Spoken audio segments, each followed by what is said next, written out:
1h da tarde agora e 3 minutos, hora certa, em nome de Teresina Hall, que pertence ao grupo O Dia de Comunicação. Teresina Hall, uma das melhores casas de shows do Brasil. Agora o quadro Política de A a Z.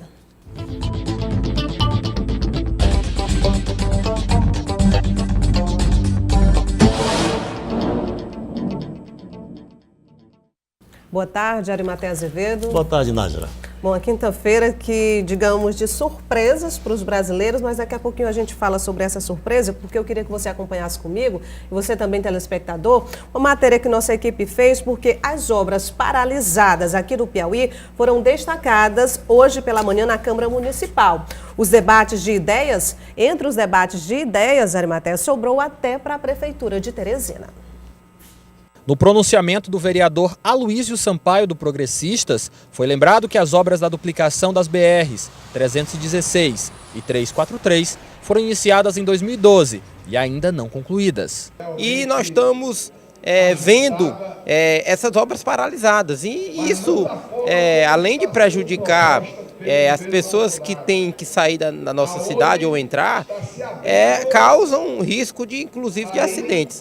Então, o nosso pronunciamento na manhã de hoje foi para pedir uma atenção especial do governo do estado, uma prioridade para a execução dessas obras. Nós sabemos que no passado foram recebidos muito dinheiro, inclusive oriundos de financiamentos, de empréstimos, e não foi priorizada essas obras que são tão importantes para a nossa sociedade. E por falar em obras inacabadas, a Justiça do Estado do Piauí decretou o bloqueio de 10,5 milhões de reais do governo do estado. Este recurso vai ser empregado nas obras de reparo da PI 245, que tem apenas 39 quilômetros de extensão e que liga os municípios de Itainópolis a Picos, na região sul do estado. Mas o assunto não ficou sem defesa. No grande expediente, o vereador Edilberto Borges, o Dudu, pediu a palavra para reagir e criticou as obras de mobilidade urbana de Teresina, principalmente as que foram feitas para o sistema Integra. Em um ano de funcionamento, muitos terminais tiveram que ser refeitos. Melhor, às vezes, você não terminar uma obra para você não gastar dinheiro público e tornar esse dinheiro público saindo pelo ralo. A integração dos ônibus em Teresina é o maior furo de gasto de dinheiro público na história de Teresina. Fazendo uma obra para estar consertando ela 3, 4, 5 vezes em menos de um ano, fazer ela bem feita, que é o que precisa ser feito. Na tentativa de medir a satisfação dos usuários do sistema Integra, o vereador informa que vai para as ruas ouvir a população. Eu estou indo na próxima semana como ouvidor da Câmara Municipal a vários terminais, ouvir a população como ouvidor da Câmara, para ela dizer o que é que ela está achando deste um ano de integração. Não dá para a gente ficar aqui de braço cruzado vendo o prefeito Firmino ir lá para Curitiba, num encontro, falar de mobilidade urbana e transporte público. Ele tem que vir para cá para limpar a cidade que está tomada pelo mato e esburacada. Arimatea, eu lembro que até aqui no estúdio o vereador Dudu falou também, deu a sua opinião, sua posição em relação a essas obras paradas aqui no estado. Mas nós temos, inclusive, uma resposta. Olha só, nossa produção entrou em contato com a assessoria da S-Trans, que informou que está realizando o serviço de limpeza e pintura nas 33 estações de embarque e desembarque de passageiros localizadas nos corredores Sul 1, que compreende as avenidas Miguel Rosa e o Alferraz. E Sul 2, avenidas Barão de Gurgueia e Henriual de Carvalho. Segundo a S-Trans, a medida visa proporcionar mais conforto para os usuários do sistema Integra e o serviço de manutenção é feito diariamente. Além desse trabalho, estão sendo programadas ações nas paradas de ônibus para passageiros nos bairros da cidade, com o intuito de conscientizar a preservação do patrimônio público. Os usuários que identificarem estações com problemas podem comunicar através da ouvidoria no número 0800 086 3122 ou no WhatsApp se preferir, DDD 86, o número é 994 60 24 86. Tá, então, a resposta, Arimatea, da S-Trans sobre as obras em relação às paradas de ônibus, inclusive muitas ainda sem concluir e sem utilização também. Nós ouvimos aí na Câmara um vereador denunciando descaso da gestão estadual, e o outro vereador que é parceiro de Wellington Dias denunciando o que ele acha de errado no âmbito municipal. Parece, Nájila, que antigamente se dizia que uma obra ficava inacabada porque o gestor que assumia o mandato do outro não deixava ela relegada porque ele não lhe interessava. O que se vê e a impressão que se tem hoje é que o gestor faz a média com o eleitor, construindo, iniciando uma obra, destinando para aquela obra, dinheiro para aquela obra, sem se preocupar necessário ou precisamente da sua conclusão. E já vai fazendo outra e abrindo outra frente de serviço e, enfim, deixando as obras pela metade. Me lembro que na campanha, lá por volta de 2016, o prefeito Firmino Filho transformou Teresina no canteiro de obras. Estava disputando a reeleição. Muitas dessas obras estão inacabadas. Então, não há uma preocupação. E nisso o vereador tem razão, o vereador... Edilberto Borges, o não, Dudu, Aloysio. O Aloysio tem razão quando ele chama a atenção, tanto na área do governo do Estado e o Dudu com relação ao município, que é preciso ter mais responsabilidade com o que se faz. Ele se deixa realmente a obra. Eu ouvi agora o prefeito Firmino Filho chamando a atenção dos secretários para cada qual, como fosse numa reunião que ele vai fazer, ou já fez, eu não lembro, apontar o que se deve ser feito nas suas gestões, nos seus departamentos, nas suas secretarias. Quer dizer, estão esquecendo as obras que foram feitas lá atrás e estão criando esse problema seríssimo. Você mostrou, inclusive, agora uma rua aí. Aquilo é obra mal acabada. Aquilo é... Agora, Arimatea, em meio a tantas fiscalizações, não existe uma fiscalização em relação a esses recursos que são destinados a projeto A, B ou C, Público. Principalmente quando esses recursos vêm do governo federal? Ministério Público, seja o estadual ou federal. E mesmo assim, estão como estão. Falando em recursos, olha só, a Secretaria de Fazenda do Piauí, na verdade o secretário Rafael Fonteles, apresentou hoje pela manhã o balanço financeiro do Estado no primeiro trimestre de 2019. O encontro foi realizado na Comissão de Finanças da Assembleia Legislativa. De acordo com Rafael Fonteles, as contas do Estado estão tendendo a um equilíbrio. A princípio, as medidas propostas pela reforma administrativa e cortes de gastos tinham como meta economizar 100 milhões por ano. De acordo com o secretário da Fazenda, se continuar neste ritmo, a economia vai ultrapassar o previsto. As prioridades para a administração pública estadual são garantir a saúde, educação e folha de pagamento dos servidores. Os dois primeiros setores possuem gestão própria de recursos. Por isso, cabe cobrar destas entidades melhor eficiência de gastos. Sobre investimentos, está descartado o uso do Tesouro Nacional. Eles vão ficar dependendo da contratação de crédito. Por fim, o gestor falou de um panorama favorável, com perspectivas de novas fontes de receita, vindo da produção de energias limpas, dos royalties do petróleo e até do FPE, o Fundo de Participação dos Estados. A reunião com Rafael Fonteles ocorreu na Comissão de Fiscalização, Controle e Finanças da Assembleia Legislativa do Estado do Piauí. Olha, eu falava agora em fiscalização dos recursos, essa prestação de conta é importante também. Bem espertamente, deixando de pagar, de honrar esse certo compromisso, o governador tem economizado muito. O governo tem economizado, não paga ninguém. Arimatea, falando em fiscalizações, agora eu mudo para investigações. Ontem nós explicamos aqui o ano, quem eram os gestores na época, em relação às investigações da Operação Boca Livre, né, que investigava fraudes na merenda escolar. Isso foi em 2014. Quando Átila Lira foi secretário de Educação, logo em seguida, por conta da transição de governo, Alano Dourado. Muito bem. Então, fica nisso mesmo? Essas investigações se situam exatamente nessa época, 2014, 2015? Olha, a vida não está muito boa para o gestor público. Você está vendo, né? O que aconteceu ontem, o que ocorreu já hoje aqui no Piauí, com outra operação policial. Está acontecendo no Brasil, estou prendendo lá o ex-presidente da República, ministro. Pois bem, Nádia, como você disse, nós ontem tocamos nesse assunto com relação a essa operação da Polícia Federal de Boca Livre. E porta-vozes do governo tentaram, por todos os meios, dizer que as investigações envolvendo a CGU e a Polícia Federal, lá na Secretaria da Educação, só dizem respeito à licitação feita em 2014.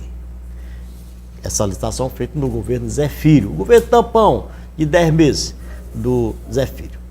Olha, isso soa como aquela história para boi dormir. Sabe por quê? Porque essa história aí ocorreu no governo Zé Filho há 5 anos. E do governo Zé Filho, de hoje não há qualquer vestígio na educação, seja de pessoal, porque não tem ninguém do Zé Filho nesse governo, e seja até de documentos, sei lá, para mobilizar mais de 60, foram bem 60 ou 58 agentes públicos, federais e da AGU, naquela operação de ontem. Quer dizer, as investigações surgiram em 2015, como bem disse a representante da AGU, em função de denúncias relacionadas às práticas de suposta fraude na licitação de 2014.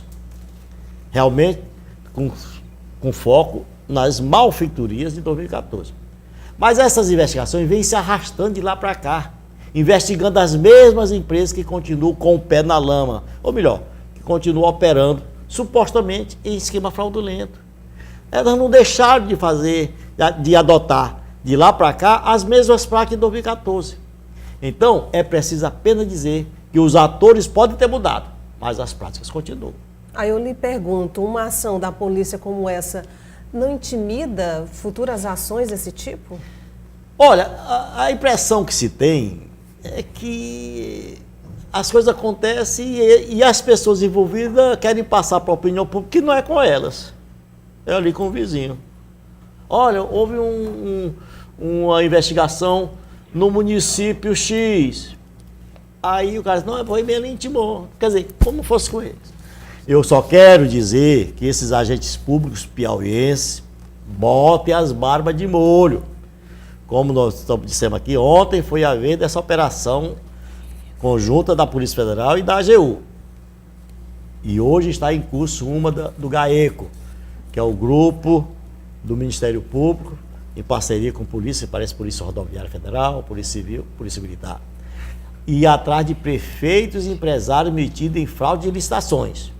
Então não dá para essa gente roubar o dinheiro do contribuinte, escancarar sinais exteriores de riqueza, que é o que mais se vê, e ficar livre, leve, solto, espalitando os dentes.